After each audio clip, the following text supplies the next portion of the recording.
اور بلکہ پہلی وحی اتری تو جبریل نے آپ کو بھینچا، دبایا، کہا اقرا بسم ربک الذی خلق، آگے تک حضور بار بار پڑھتے بھول نہ جائے کہ تو قرآن مجید اگلی آیت انا علینا جمعہ و قرآن، میرے حبیب اس کو بار بار دہرانے کی زحمت نہ کرو اس ذہن سے کہ کہیں بھول نہ جائے. انا علینا جمعہ و قرآن، اس کو تیرے سینے میں جمع کرنا، یہاں اسے ضبط رکھنا، تیرے ذہن میں محفوظ رکھنا، وقرآن، اور اس کی قرات پوری انسانیت تک پہنچانا تیرے خدا کا کام ہے. اور اس کے بعد یہ آیت اتری کہ انا نحن نزلنا الذکر وانا لہ لحافظون، اے میرے حبیب غم نہ کرو، تجھ پہ اترنے والی وحی ضائع نہیں ہوگی اور یہ بھولے گی بھی نہیں، کیونکہ اس کا محفوظ رکھنا اور اس کو باقی رکھنا قیامت تک، یہ ذمہ داری میں خدا نے اپنے ذمے لے لی ہے. اچھا جی، اس آیت کی تفسیر زمانے نے کر کے بتائی. 1442 برس گزر گئے، 1442 ہجری ہے، 13 پچھلے بھی ڈال لو، 1350 برس گزر گیا. کوئی مستشرقین کہتے ہیں جو اسلام پہ معترضین ہوتے ہیں، اسلام پہ اعتراض کرتے ہیں، وہ حضور کے خاکے تو بنائے انہوں نے، حضور کی توہین تو کی انہوں نے اور بہت کچھ کیا، لیکن آج تک کوئی مغرب میں رہنے والا مستشرق یہ نہیں کہہ سکا کہ یہ قرآن اور ہے، محمد پہ اترنے والا اور ہے. کوئی نہیں کہہ سکا، کیونکہ جادو وہ ہوتا ہے جو سر چڑھ کے بولے قرآن ایک ایسی حقیقت ہے اور شریعت محمد کی کلید ہے. ہم نے اس کو محفوظ رکھا، قیامت تک محفوظ رہے گا اور باقی رہے گا. اس لیے جب ہماری شریعت محفوظ ہے، اس میں تحریف نہیں، اس میں کوئی کسی قسم کی لغزش نہیں، تو اس لیے قیامت تک نہ وحی کی ضرورت ہے نہ نبی کی ضرورت ہے. اور یہ تو غلام احمد قادیانی بھی نہیں کہہ سکا کہ یہ قرآن اور ہے وہ قرآن اور تھا، وہ نہیں کہہ سکا. اس نے بھی تعویل کی ہے، ما کان محمد ابا احد من رجالکم، آیت کی، اپنی مرضی کی تفسیر کی. اس نے یہ نہیں کہا کہ یہ آیت کو ابو بکر نے ڈالا ہے، عمر نے، عثمان و علی، طلحہ زبیر نے، یہ نہیں کہہ سکا. بلکہ وہ 22 دجال جو علامہ یوسف بن نوری نے اپنی کتاب میں گنوائے ہیں، جنہوں نے نبوت کے دعوے کیے اور بڑے بڑے دجال تھے، ایک دجال بھی اس نے نبوت کا دعویٰ تو کر دیا، لیکن اس نے یہ نہیں کہا کہ قرآن میں غلطی ہے، یہ نہیں کہہ سکا.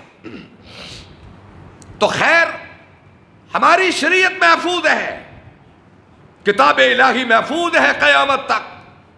اب نہ وحی کی ضرورت ہے نہ نبوت کی ضرورت ہے. ایک تو یہ سوال. اور دوسری بات یہ تھی کہ جب کوئی ایک نبی آتا اور اپنا مشن ادھورا چھوڑ جاتا، بنی اسرائیل نے ہزاروں نبی قتل کر دیے، اور ایک نبی قوم کو وعد کر رہا ہوتا تو اسے قتل کر دیا جاتا. اللہ ایک اور نبی کو بھیج دیتا، جیسے میں نے آج پڑھی ہے کہ ایک علاقے میں ایک نبی کو قتل کر دیا گیا، دوسرا اس کو چھڑانے کے لیے گیا تو اسے قتل کر دیا گیا. فَأَرْسَلْنَا بِثَالِثٍ، ہم نے ان کی مدد کے لیے تیسرا بھیج دیا. وہ حبیب کا واقعہ آپ سنتے ہیں سورہ یاسین، جو اوپر سے دوڑتا ہوا نبیوں کی مدد کے لیے آیا تھا. تو کام ادھورا نبیوں کا ہوتا، قتل ہو جاتے، ہجرتیں کر جاتے، دنیا سے چلے جاتے. تو اللہ کی ذات فرماتی ہے ہم اپنے دین الہی کی تکمیل کے لیے دوسرے نبی کو بھیج دیتے. ہم نے موسیٰ کے بعد ہارون کو نبی بنایا تاکہ تورات کو اٹھائے اور لوگوں تک تورات کی تعلیم پہنچائے. ہم نے زکریا کے بعد یحییٰ کو نبی بنایا، اور ہم نے ابراہیم کے بعد اسحاق کو نبی بنایا، اسحاق کے بعد ہم نے یعقوب کو نبی بنایا، یعقوب کے بعد ہم نے یوسف کو نبی بنایا۔ بنی اسرائیل کے نبی اس طرح ایک دوسرے کا کام کرتے چلے گئے، لیکن جب اللہ کے نبی صلی اللہ علیہ وسلم تشریف لائے، 23 سالہ حیات نبوت میں قرآن بارش کی طرح اترا اور وحی الہی اتری اور لوگوں تک پہنچاتے گئے۔ حجۃ الوداع کے دن 1,24,000 صحابہ نفوس قدسیہ کی موجودگی میں آپ نے اونٹنی پہ سوار ہو کر کہا، اے لوگو حل بلغتو، مجھے بتاؤ کہ کیا میں نے اللہ کی کتاب اور دین الہی کو پہنچا دیا؟ صحابہ نے کیا جواب دیا؟ یا رسول اللہ، آپ نے پہنچایا ہی نہیں بل ادیتا، آپ نے پہنچانے کا حق ادا کر دیا۔ اور یہی آیت اتری، اے میرے حبیب، پہلی کسی نبی پر یہ آیت ہم نے نہیں اتاری، اور ہم نے کسی نبی کو یہ نہیں کہا جو ہم آج تجھے کہہ رہے ہیں۔ اپنے حبیب سے کیا کہا؟ الیوم اکملت لکم دینکم واتممت علیکم نعمتی ورضیت لکم الاسلام دینا۔ اے میرے حبیب، آج میں نے تیرے دین کو مکمل کر دیا۔ دین مکمل ہے، دین کامل ہے، دین اکمل ہے۔ اللہ نے لوگ پیدا کیے۔ آپ نے سلمان فارسی کے کندھے پہ ہاتھ رکھ کر کہا، اے سلمان، تیری نسل سے ایک انسان پیدا ہوگا کہ اگر دین ثریا پر بھی ہوگا تو وہاں سے اتار لائے گا۔ اور اس حدیث کی تعریف میں ہم کہتے ہیں کہ اللہ نے امام بخاری کو پیدا کیا، اور وہ بھی فارسی نسل تھے۔ اور بعض کہتے ہیں اس سے مراد امام احمد ہے، لیکن وہ فارسی نسل نہیں تھے۔ اور بعض کہتے ہیں اس سے مراد امام ابو حنیفہ ہے۔ جو بھی ہیں، یہ اسلام کے درخشندہ ستارے ہیں جو اپنے اپنے اوقات میں دین الہی کو سمیٹ کر لوگوں تک پہنچانے میں کامیاب ہوئے، اور اللہ نے صحیح بخاری کو آج تک کس طرح محفوظ رکھا ہے۔ ہمارا دین مکمل ہے، ہمیں کسی نبی کی ضرورت نہیں ہے، اور اگر دین نامکمل ہو تو پھر نبی کی ضرورت ہوتی ہے۔ یا تو یہ کہیں کہ ہمارا دین مکمل نہیں ہے، پھر نبی کو مان لیں، اور اگر ہم یہ کہیں دین مکمل نہیں ہے تو گویا ہم اللہ کی کتاب کو جھٹلا رہے ہیں، اللہ کو جھٹلا رہے ہیں۔ اور تیسری یہ صورت ہوتی تھی نبوت کی کہ نبی ایک ایک علاقے میں آتا تھا۔ حضرت ابراہیم فلسطین کے نبی تھے، یعقوب علیہ السلام اسی کنعان کے نبی تھے، لوط علیہ السلام اردن کے نبی تھے، اور شعیب علیہ السلام مدین کے نبی تھے، موسیٰ علیہ السلام مصر کے نبی تھے، اور زکریا اور یحییٰ علیہ السلام یہ بھی فلسطین کے نبی تھے۔ علاقائی نبی ہوتے، مقامی نبی ہوتے، بستیوں کے نبی ہوتے، شہروں کے نبی ہوتے، ان پہ جغرافیہ تقسیم کر دیا جاتا، ان کی حد بندی کر دی جاتی۔ ابراہیم علیہ السلام نے اپنے بھتیجے لوط کو بھیجا کہ اے لوط، تیرا یہ علاقہ ہے شرق اردن کا، یہاں تبلیغ کرو، میں فلسطین میں کرتا ہوں۔ علاقائی نبی ہوتے، لیکن جب اللہ نے اپنے آخری نبی، نبیوں کے سردار، اولین و آخرین کے امام کو بھیجا تو کیا ارشاد فرمایا؟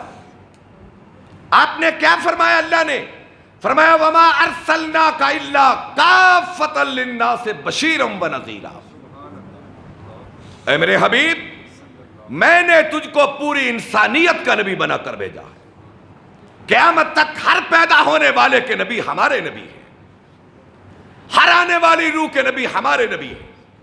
حضرت زینب آپ کی بیٹی ایک دن روتی ہوئی آئی، اور حضور کے چہرہ انور زخمی تھا، ان کا چہرہ انور مکے میں زخمی تھا، تو روتی روتی آئیں، آپ گھر میں تشریف لائے، وہ آپ کا رخ انور دھو رہی تھی، آپ کی بڑی بیٹی زینب، رقیہ اور ام کلثوم سے بڑی، فاطمہ سے بڑی، آپ کا رخ انور دھو رہی ہے اور رو رہی ہیں، یا رسول اللہ ابا جان کیا بنے گا؟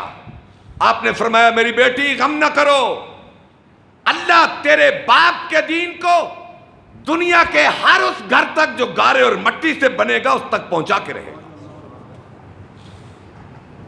آج دین محمد اور دین پیغمبر پوری دنیا پر اللہ نے پہنچا دیا، کوئی مانے نہ مانے الگ بات ہے۔ تو خیر، غلام احمد قادیانی، اس کی بات کرنے چلا ہوں، وقت تھوڑا ہے، اختصار سے اپنی بات۔ اس نے پہلا حملہ مسلمانوں پر یہ کیا، پہلا حملہ، اور یہ بڑا خطرناک حملہ ہے، اور اس حملے میں بڑے بڑے پڑھے لکھے شکار ہو گئے۔ اس نے کہا کہ بھلا بھائی وہی تو اللہ کی رحمت ہوتی ہے، ایسے ہے نا، وہی تو اللہ کی رحمت ہوتی ہے، اور اللہ کی رحمت کا دروازہ بھی کبھی بند ہوا ہے؟ آپ غور فرمائیں کیسا خطرناک جملہ ہے۔ وہی بند نہیں ہوئی اور مجھ پہ وہی آتی ہے، اور یہ بند نہیں ہو سکتی، اللہ کی رحمت کا دروازہ قیامت تک بند نہیں ہوگا۔ اس کے اس جملے سے بہت سارے لوگ پھسل گئے،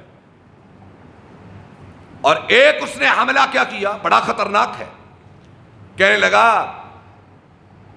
کہ یہ جو مسلمان کہتے ہیں کہ عیسیٰ علیہ السلام آسمان پر ہیں اور ہمارے نبی روضے کے اندر مٹی کے نیچے ہیں، یہ تو ہمارے نبی کی توہین ہے کہ عیسائیوں کا نبی آسمان پر اور ہمارا نبی زمین کے نیچے، یہ نبی کی توہین ہے۔ عیسیٰ بن مریم آسمان پہ نہیں گیا زندہ، وہ تو دنیا میں فوت ہوا تھا اور اس کی کشمیر میں قبر ہے،